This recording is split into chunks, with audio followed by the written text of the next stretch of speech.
Today, we're going to talk about a career change so wild, so completely against everything the man stood for, it would just break modern politics. This is the story of one of the most powerful public servants in American history who made a pivot that nobody, and I mean nobody, saw coming. To really get the scale of this, you have to start with this quote. The man we're talking about, David Lilienthal, he was the ultimate symbol of big government. He was so hated by Wall Street capitalists, so feared as this ideological enemy, that this rumor, it wasn't just a metaphor. Some people apparently genuinely believed it. So this is the central puzzle of his life, laid out right here.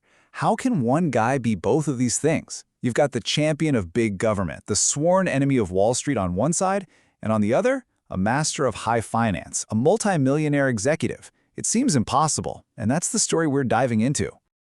Okay, so to understand how far he jumped, we have to start by appreciating just how powerful he was and how deeply he believed in his cause during his time in public service. Look, this guy wasn't some quiet paper pusher. Lilienthal was one of the most powerful people in the country who wasn't elected to office. His story really catches fire with the Tennessee Valley Authority, the TVA. Now you gotta understand, this was way more than a power company. This was a gigantic state-owned corporation designed to completely remake a region.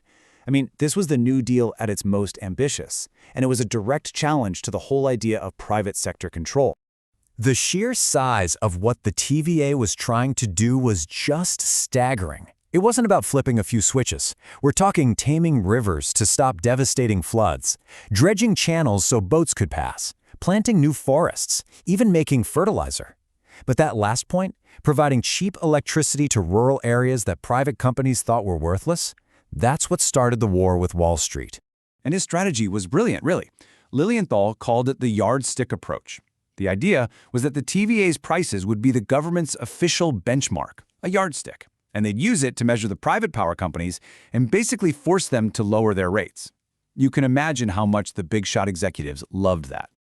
So after he basically conquers regional development, his next job throws him into a whole new world of secrecy and unbelievably high stakes. President Truman picks him to be the very first chairman of the Atomic Energy Commission, the AEC, right as the Cold War is kicking off. Just try to wrap your head around the stress of that job. He was in charge of the entire country's nuclear infrastructure. He had to take the atom bomb away from the military and put it under civilian control. He was the guy watching over the entire nuclear stockpile. All the safety rules, that was him.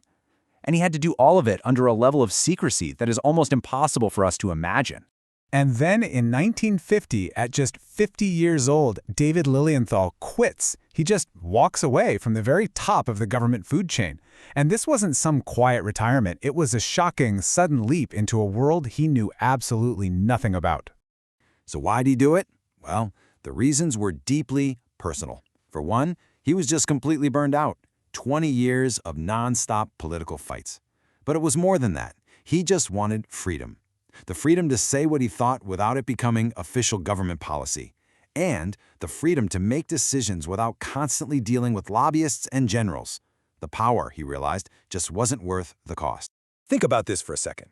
The secrecy of managing the country's nuclear arsenal was so total that he couldn't go home at night and talk about his day with his wife. He couldn't share the immense pressure, the risks, nothing. That kind of psychological isolation, it just wears you down. But with that freedom came this new, totally paralyzing fear. Money. I mean, here's a guy who is in charge of organizations with billion-dollar budgets, and suddenly he's terrified of how he's going to make a living. He had zero experience in the private sector. None.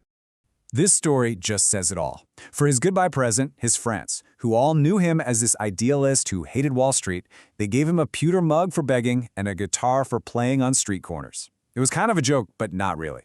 It shows you the very real risk everyone knew he was taking. They were genuinely worried he was going to end up broke. So how in the world did the man with the begging mug become a multimillionaire in just a few short years? Well, his journey into the world of finance and how he got rich was probably more shocking to his old liberal friends than anything he ever did in government. The key to his whole financial turnaround was the stock option. Now, it's not a gift of stock. It's the right to buy shares at a fixed price, what they call the exercise price. It's usually whatever the stock was worth the day you got the options. This right here, this is the secret code to how modern executives get incredibly wealthy. Okay, so here's how it played out for him. He takes over this mineral and chemical company, and they give him options to buy stock at about $5 a share. He then uses all those management skills he learned in government, makes some smart deals, and the company's value just explodes. The stock price shoots up to $40. So he exercises his right to buy thousands of shares for $5, turns right around, and sells them for $40. A massive, massive payday. But all that money created a huge internal problem for him. He famously compared it to a high jump. You know, when you're a kid, clearing that bar is everything you think about. But once you're on the other side, you just stand there and ask, so what? He found out that making a bunch of money, if it's not for a bigger purpose, is actually pretty empty. This personal crisis led him to do something stunning. He wrote a book, Big Business, A New Era, and it was basically a direct attack on everything he had ever fought for at the TVA. He argued that huge corporations, far from being the enemy, were actually essential for America's security and even for personal freedom. His old liberal allies were horrified. They felt like he had totally sold out. But did he sell out, or was he evolving? This is where Lilienthal enters the last and maybe the most interesting part of his career. It's where he tries to combine his two lives to create something entirely new. He created a company called the Development and Resources Corporation, or DNR. Get this, it was a private, for-profit company, but its mission was pure public service.